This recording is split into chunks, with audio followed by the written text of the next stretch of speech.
வெள்ளம் வர்றதுங்கிறது சர்வசாதாரணம். அதனால வெள்ளம் மான்சூனுக்கு முன்னாடியே ஒரு பெரிய மீட்டிங் ஒண்ணு, கோஆர்டினேஷன் மீட்டிங் ஒண்ணு இருக்கும். ஏர்ஃபோர்ஸ்ல இருந்து கூப்பிட்டு வருவோம். கோஸ்டல் கார்ட்ஸ்ல இருந்து கூப்பிட்டு வருவோம்.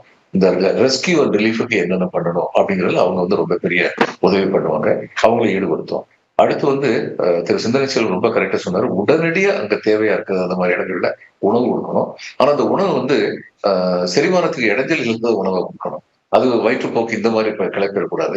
அதனால அங்க ட்ரெடிஷனல் ஃபுட் இதுக்கு என்னன்னா சிரே அவர் கூடுன்னு சொல்லுவோம். அவலும் கருப்பஞ்சாலும் இந்த ரெண்டு வயிற்று கெடுக்காது. அது உடனடியா அந்த ஜனங்களுக்கு அங்க கொண்டு போய் நாங்க கொடுத்துருவோம்.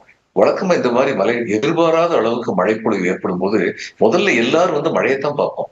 இவ்வளவு மழை பெஞ்சிருக்கு, ஏரியாஸ் ஆர் டிஸ்கனெக்டட், என்ன பண்றது, இந்த பதட்டம் தான் முதல்ல இருக்கும்.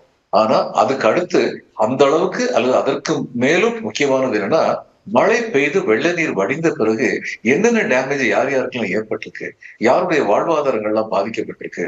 இதுல தமிழ்நாட்டுடைய நிர்வாக கட்டமைப்பு மிகச் சிறந்தது. அவங்களுக்கு வில்லேஜ் அட்மினிஸ்ட்ரேட்டிவ் ஆஃபீஸர் வரைக்கும் நல்லது நிர்வாக கட்டமைப்பு கனெக்டட் பை இன்டர்நெட். இன்னைக்கு இவங்க திரு சுந்தரதேவன் ரிலீஃப் செக்ரட்டரியா இருந்தபோது நான் தற்செயலா அவர் கூட ஒரு நாள் பூரா உட்காந்து செக்ரட்டரியேட்ல அவர் சொன்னார், 2வது நாள் எங்களுக்கு எல்லா டீட்டெயில்ஸும் வந்துருச்சு. 4வது நாள் நான் கவர்மெண்ட் ஆஃப் இந்தியாவுக்கு ஃபுல் ரிப்போர்ட் அனுப்பிட்டோம்.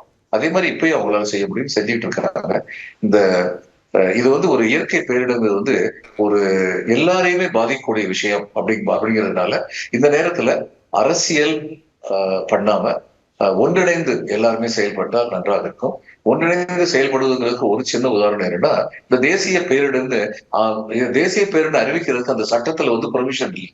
இப்ப இது காரணமாக சொல்லப்படுது. வயநாடா இருக்கட்டும், திருநெல்வேலியா இருக்கட்டும், தூத்துக்குடியா இருக்கட்டும், இன்னைக்கு விழுப்புரமா இருக்கட்டும், இது தேசிய பேரிடர் அறிவிக்கிற ப்ரொவிஷன் இல்லைன்னு சொல்றாங்க.